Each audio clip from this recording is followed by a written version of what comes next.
નમસ્કાર દર્શક મિત્રો, હું સોનલ સુવા ગુજરાતી રસોડુંમાં આપનું સ્વાગત કરું છું. ચાલો આજે આપણે બનાવશું કાંગની ખીચડી. કાંગની ખીચડી બનાવવા માટે કાંગને સૌપ્રથમ ધોઈને 8 થી 10 કલાક માટે પલાળી લેવાની છે. હવે આપણે રેસીપી જોશું.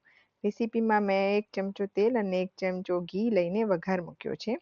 વઘાર માટે રાઈ, જીરું, તમાલપત્ર, આખા સૂકા મરચાં અને તજનો 1 ટુકડો લીધેલો છે.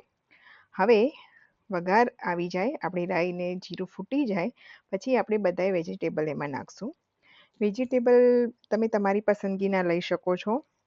મેં અહીં વટાણા, ગાજર, ફ્લાવર, બટેટું, કેપ્સિકમ બધાનો ઉપયોગ કરેલો છે કે જેથી કરીને હું મારી રસોઈને હેલ્ધી બનાવી શકું અને બાળકોને સારી રીતે જમાડી શકું.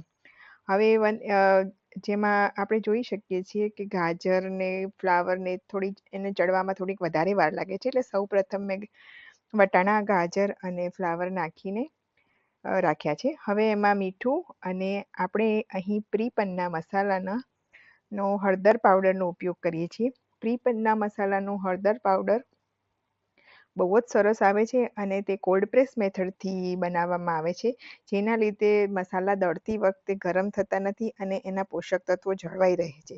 વધુમાં એનો કલર પણ બહુ જ સરસ આવે છે, એટલે આપણે આ મસાલાનો જ ઉપયોગ કર્યો છે મેં રેસીપીમાં. અને તમે જો ટ્રાય કરવા માંગતા હોય પ્રી-પન્ના મસાલા, તો આપણને ઓનલાઈન અવેલેબલ છે 149નું પેકેજ, તો તમે લઈ શકો છો. અહીં તમે જોઈ શકો છો મેં અડધી ચમચી હળદર પાવડરનો ઉપયોગ કર્યો છે. હવે કેપ્સિકમ એડ કર્યા છે છેલ્લે, કારણ કે કેપ્સિકમ જલ્દી પોચા થઈ જાય છે.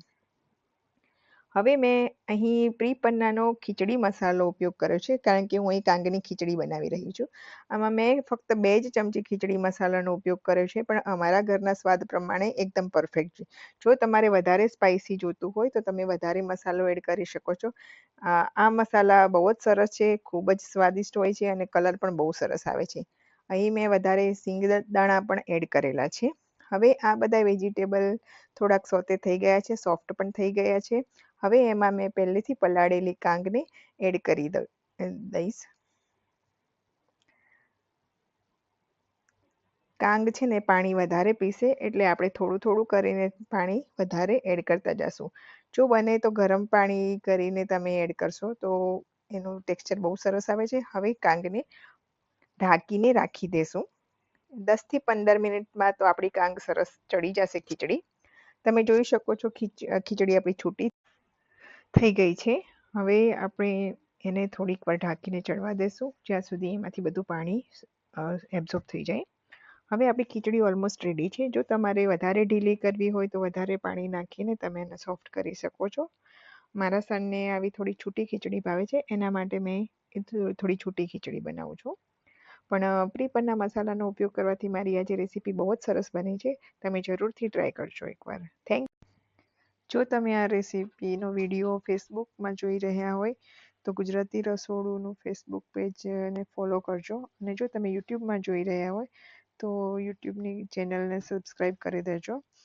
અને જો તમે આ મસાલા મંગાવવા ઈચ્છતા હોય તો પ્રી-પન્નાની વેબસાઇટ પર આ મસાલા 149માં અવેલેબલ